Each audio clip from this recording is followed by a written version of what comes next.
Retired U.S. Marine Corps Lieutenant Colonel Amy McGrath. She is a candidate for the open Senate seat in Kentucky. It is good to see you all. Amy, I want to read just a little bit to you from the Washington Post on Joe Kent. They say Kent declined to disclose what the administration may be planning, but said Trump appears to have some really key decisions to make in the next couple of weeks.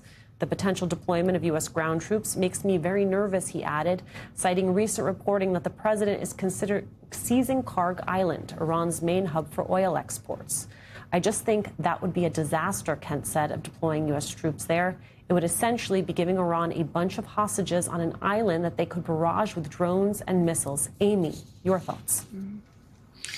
Sure. I mean, look, Karg Island is not the golden key for unlocking the Strait of Hormuz. You can't control the island without boots on the ground. Bombing it from above does not mean you control the dirt there. And so they know that you would have to seize it. And you have a problem of logistics. I mean, when Lindsey Graham's talking about, well, I trust the Marines, we're bringing 5,000 Marines in there, and it'll just be like Iwo Jima. I mean, that is crazy. In Iwo Jima, as you mentioned, we lost 7,000 Marines. This is ridiculous. Marine Expeditionary Units hold about 2,500 Marines, and they can hold land for 10 to 15 days, but then they become targets for drone, cruise, ballistic missile attacks. Then the ship would have to go through the Strait of Hormuz, which is still closed. We don't have any element of surprise right now. So they know we're coming. That is also a factor. So, this is not going to be easy. And ultimately, it comes down to the fact that this is a war. Yes, it's a war that the president chose to start, that the American people don't want. And how he's going to achieve the political objectives, nobody knows. I think everything that Tim just laid out is particularly true when you have an administration that is not able to articulate clearly what the objective of this war is.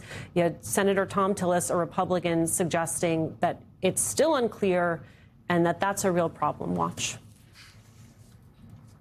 Here, I thought the initial bombing raid a while back was very successful. I could see why we needed to finish some of the work and go back in and maybe have a week or two back in there, really degrading their capabilities. Now, it's ambiguous. I don't know what our long-term strategic goals are, but we're going to need to know that. I generally support what the president's doing in Iran, but if we're going to get anything close to the $200 billion supplemental request, we got to get 60 votes, and we're going to have to figure out how to accomplish that.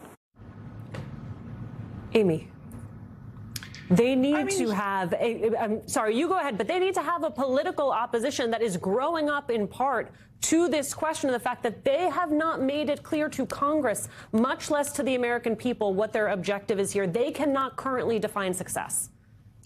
Yeah, you just made the point that I was just going to try to make. Here's a United States senator whose job it is to follow this, to know about this, matters of war and peace. He has a top secret clearance. And he's sitting there saying, I don't know what we are doing.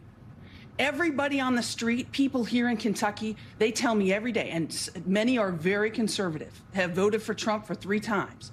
People do not know what we are doing there, why we are there. They're seeing gas prices go up. They're seeing a president and Republicans that follow him not focused on the things that matter to everyday Americans. They're seeing rising cost of everything in their lives.